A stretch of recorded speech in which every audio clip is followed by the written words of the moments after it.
जो सत्ता में होते हैं उनके ऊपर अन्याय अत्याचार नहीं होते। आज अगर हमारा बहुजन समाज का कोई भी प्रधानमंत्री अगर देश के अंदर बैठा होता तो आज हमारी ऋतु जी आज धरने पर नहीं बैठी होती। मनुस्मृति में लिखा वो तो अब चालू किया है इन लोगों ने, सच में तो अब मनुस्मृति लागू हुई है। संविधान का तो सिर्फ कवर रह गया है, संविधान का कवर रह गया, उसके अंदर तो सीधी मनुस्मृति चल रही है। तो शर्म आनी चाहिए उन प्रोफेसरों को कि आज हमारे समाज की एक बेटी, हमारे समाज की एक होनहार बेटी जो अपने हक अधिकार के लिए अकेली लड़ रही है, क्या उन लोगों को निकल के नहीं आना चाहिए? क्या वो अपनी बारी का इंतजार कर रहे हैं? शायद मुझे तो ऐसा ही लग रहा है वो आज उनके साथ नहीं बैठे तो वो अपनी बारी का आने का इंतजार कर रहे हैं। यही हम लोगों की कमी है कि हम लोग अपनी बारी का आने का इंतजार करते हैं। मनुस्मृति की बात तो हम करते हैं, पर असल में मनुस्मृति यही है, इनके दिमागों में भरी हुई है। हम हर साल मनुस्मृति जला जरूर देते हैं किताब के रूप में, लेकिन इनके दिमागों में वो मनुस्मृति अच्छी तरीके से भरी हुई है।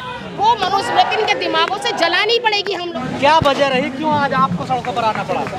देखिए, सबसे पहले तो मैं आपको बता दूं, जो देश के अंदर एक पार्टी है बहुजन समाज पार्टी, वही असल में दलितों की रक्षक है और दलितों का अच्छा सोचने वाली पार्टी है। इसलिए जब भी कभी किसी भी दलित गरीब पर अत्याचार होता है तो बीएसपी हमेशा खड़ी रहती है।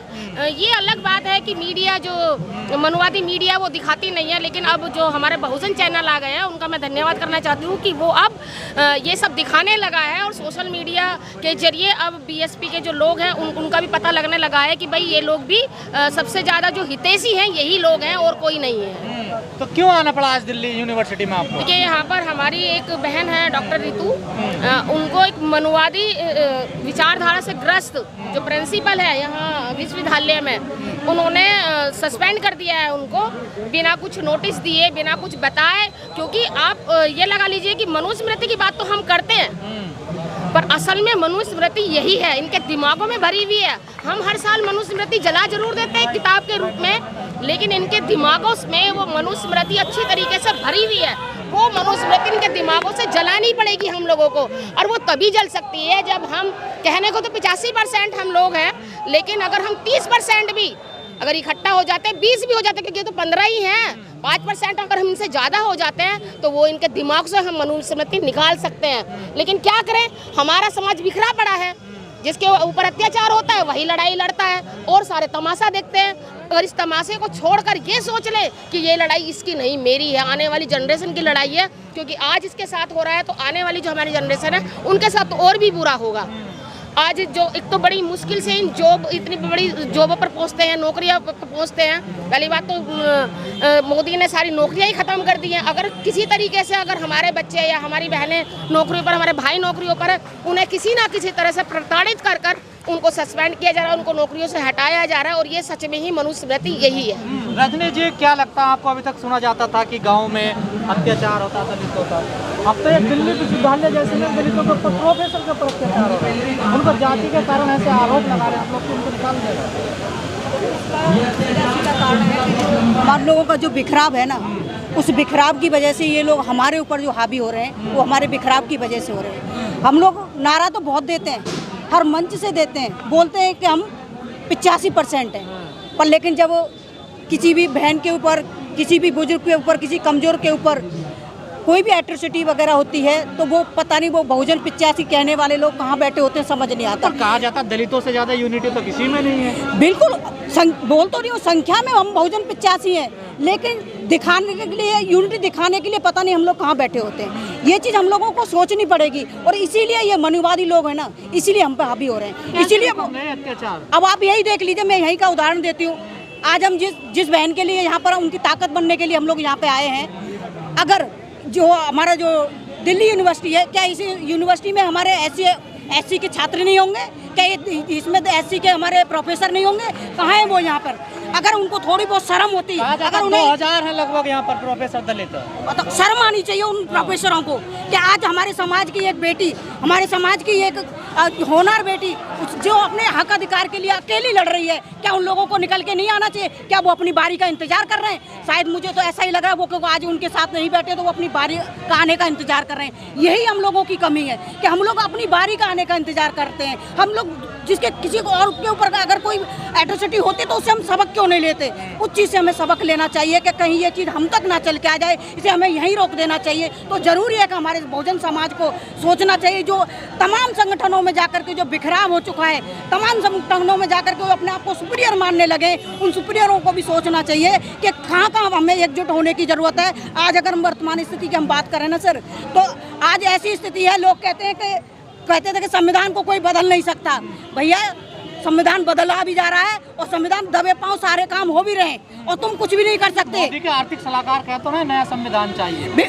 मोदी का आर्थिक सलाहकार इसलिए कह रहे हैं क्योंकि उन्हें पता है वो सत्ता पे बैठे हुए हैं और सत्ता पे बैठाने वाले हम लोग ही हैं, कोई और नहीं है। क्योंकि हम लोगों ने उनको चुन करके वहाँ पे भेजा है तो हमें तो भुगतना ही पड़ेगा। तो आज अगर लोगों की आंखों में शर्म है, हमारे समाज के बहुजन समाज की आंखों में अगर शर्म है, थोड़ा बहुत भी पानी अपनी बहन बेटियों की इज्जत का आबरू की अगर थोड़ी बहुत शर्म है और आने वाले बच्चों के भविष्य की थोड़ी बहुत शर्म है, तो आने वाले 2024 में हम लोगों को सबक सिखाने की जरूरत है और एकजुट होकर के काम करने की जरूरत है। क्यों जरूरत है? क्योंकि हम सब जानते हैं जो सत्ता में होते हैं उनके ऊपर अन्याय अत्याचार नहीं होते। आज अगर हमारा बहुजन समाज का कोई भी प्रधानमंत्री अगर देश के अंदर बैठा होता तो आज हमारी ऋतु जी आज धरने पर नहीं बैठी होती। आज अगर बहुजन समाज का किसी स्टेट में अगर दर्जनों स्टेट में अगर हमारे बहुजन समाज के अगर सीएम बैठे होते तो आज हमारे तमाम स्टेटों में जो हर रोज हमें सुनने को मिलती है कि आज ये छोटी सी बच्ची के साथ बलात्कार हुआ, आज इस बच्ची को जला दिया गया, आज इस गरीब को कुचल दिया गया, आज इसको प्रॉपर्टी से निकाल दिया गया। ये तमाम ऐसी चीज़ें हमारे सामने इसलिए आ रही हैं क्योंकि हम लोग बिखरे हुए हैं। बिखराव का कारण ही ये लोग हमारे ऊपर ये तांडव रचा रहे हैं। पूनम जी आपसे सवाल है, रितु ने अपील करी, डॉक्टर रितु जो हैं बड़ी भावुक अपील करी कि रोहित वेमुला, पायल तड़वी जैसा हाल मेरा ना हो जाए और लोग आ जाओ। जब उन्होंने इस प्रोटेस्ट की शुरुआत की तो ज़्यादा ही पीड़ित हैं क्या? बिल्कुल ज़्यादा पीड़ित है। तभी देखिए इंसानी जो रूप है वो एक ही बार, देखिए मुझे ये तो पता नहीं कि एक बार मिलता है या 4 बार मिलता है, पर जो ये है मानव जीवन जो इस समय है उसको ख़त्म करना बहुत बड़ा कदम होता है।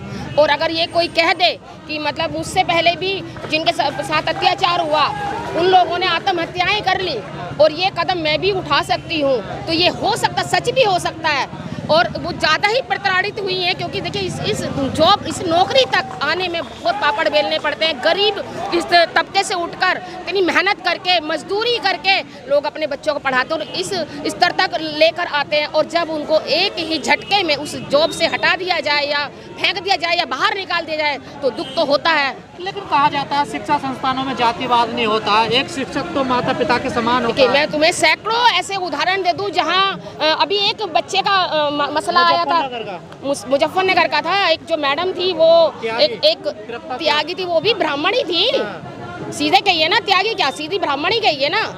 तो उसी महिला ने एक मुस्लिम बच्चे को ये कहकर चाटे लगवाए कि ये मोमडन है, मारो इसे। बच्चों के मन में जातिवाद का कीड़ा इस तरीके से भरा जा रहा है कि आने वाले समय में शायद ये एक दूसरे को मार काटने लगेंगे। और ऐसी टीचरों को तुरंत बिना कुछ भी करवाए हुए तुरंत उनको जेल में डाल देना चाहिए, क्योंकि ये बच्चों के दिमाग में एक जो कहते हैं आतंकवाद को जन्म दे रही हैं। क्योंकि हिंदू मुस्लिम करके एक आतंकवाद को ही तो जन्म देना हुआ।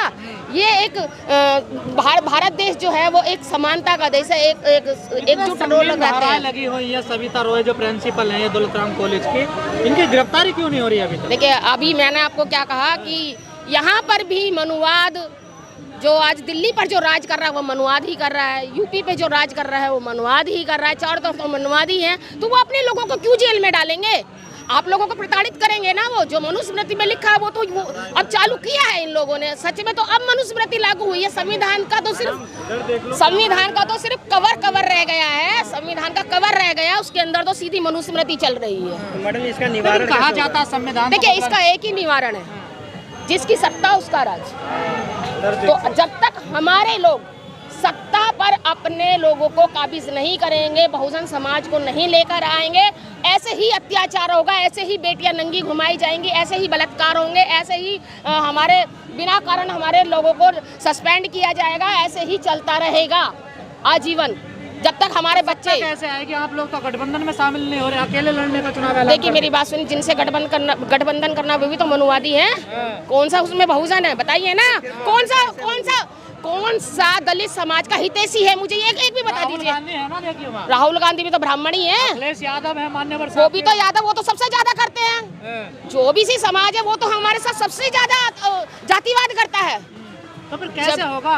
देखिए मैंने क्या कहा, हमारा ही समाज इतना ज्यादा है 85% के बजाय, अगर 50 या 30% भी अगर वो आ जाते हैं ना तो हमारी सत्ता आई है।